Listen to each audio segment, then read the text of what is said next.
Maayong adlaw kanimo. Ang pinakadako nga kasinatian nga pwedeng mahibaluan sa tao. Ang Diyos naghimo sa tao.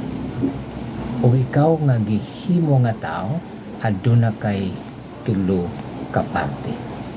Duna kay espiritu, duna kay kalag, o duna kay lawas. Unang Tesalonica 5:23. Ang imong lawas kung mamatay ka sa lawas ton nga kamatayon, mobalik na sa yuta kay sa yuta na gikan. Ang imong espiritu mobalik na sa Dios kay sa Dios na gikan. Ecclesiastes 12:7. Ang kalag nimo duha ang pwedeng mapadulungan. Kung kalag ka nga born again, langit. Kung kalag ka nga dili born again, inferno. Ang kalag nimo kung siya nga Diyos ang pasultihon, labaw pa na og kantidad sa kalibutan. Kini nga mensahe pamalandungin ni pag-ayo kay dinhi nimo mahibaloi kung unsa ang pinakadako nga kasinatian nga pwedeng mahitabo sa tao. Kinsa ka nga tao sa panahon nga ang Diyos ang pasultihon, sa panahon nga wala pang sala misulod sa kalibutan. Ikaw nga tao, anak ka niya. Kinsa ka nga tao kung ang Diyos ang pasultihon, sa wala pa ang sala misulod sa kalibutan, anak ka niya.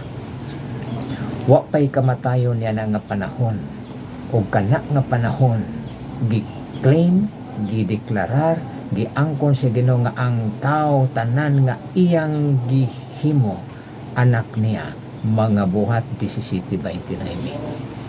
Pero sa panahon nga ang sala misulod na sa kalibutan, ikaw nga tao, kung siya nga Diyos ang pasultihon, giingnan ka sa Ginoo, anak ka sa Yawa. Juan 8:44. Kinsay nagsulti nga anak ka sa Yawa?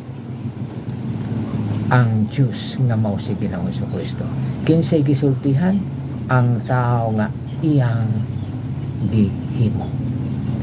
Ang tao dili pwedeng makareklamo o dili ka pwedeng makareklamo ni anang pagsulti ni Ginoong Jesucristo tungod kay si Ginoong Jesucristo Diyos og siyang kamatuoran ug dili siya pwedeng masayo. Ikaw nga tao nga anak sa Yawa sa panahon nga ang sala misulod na sa kalibutan, gusto siya nga Diyos nga makasinati ka sa kasinatian nga pinakadako nga kasinatian nga ang imong pagkaanak sa Yawa himuon niya nga maanak pagbalik, mauna ang born again. Ang pinakadako nga kasinatian nga pwede nimong mahibaluan, pwede nimong masinatian, kanang kasinatian nga ang imong pagkaanak sa Yawa himuon sa Diyos Espiritu Santo nga maanak niya pagbalik, mauna ang born again. Kasinatian gikan sa pagkaanak sa Yawa himuon nga maanak sa Diyos pagbalik, mauna ang born again. Ang born again dili relihiyon.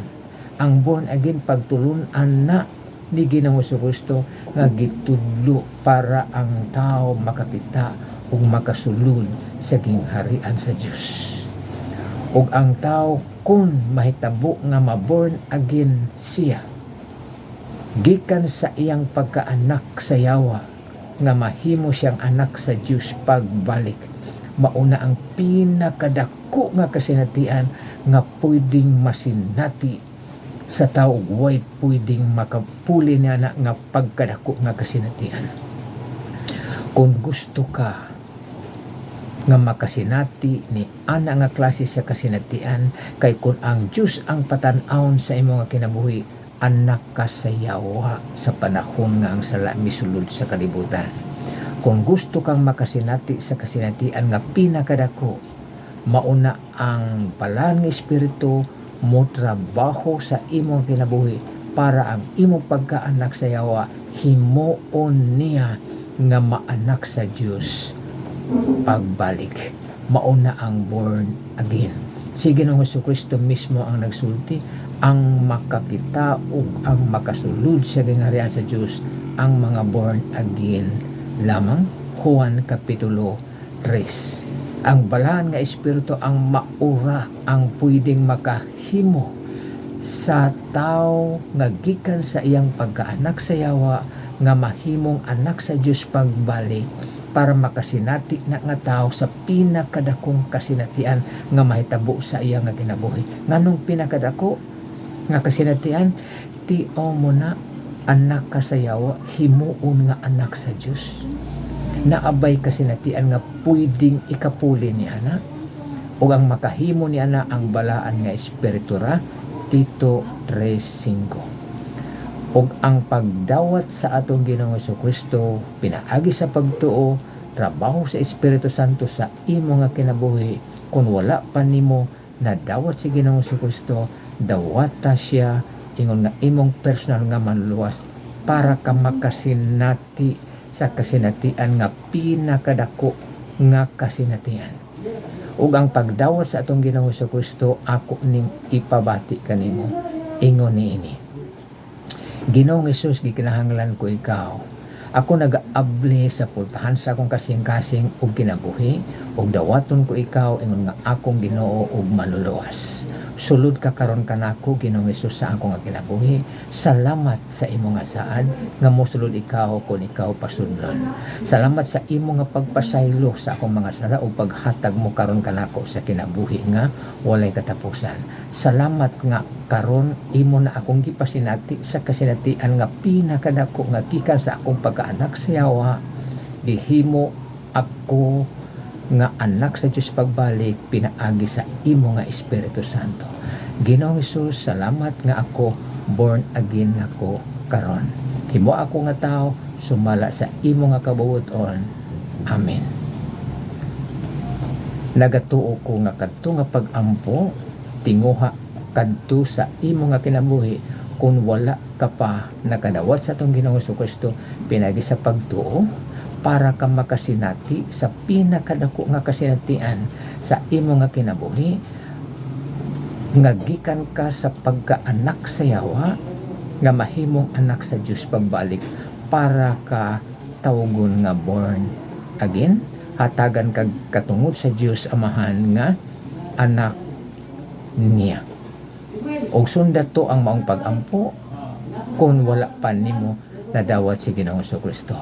Ug ayaw kalimti ang pitsa ug panahon sa imong pagdawat sa atong Ginoong Jesucristo, kay mao na ang imong espirituhan nga pagkatao ug mausab na ang imong pagkasinati sa pinakadakong kasinatian sa imong kinabuhi, gikan sa imong pagkaanak sa yawa nga rin na sa pagkaanak sa Dios pagbalik.